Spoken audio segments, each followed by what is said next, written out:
This is another house in downtown Bunkie, Louisiana. This is a outside fence.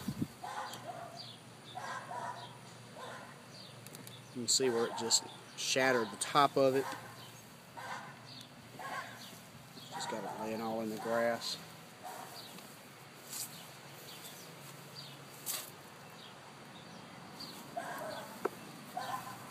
It's where it blew debris all up on the side of the house in the wind. And check out this gutter.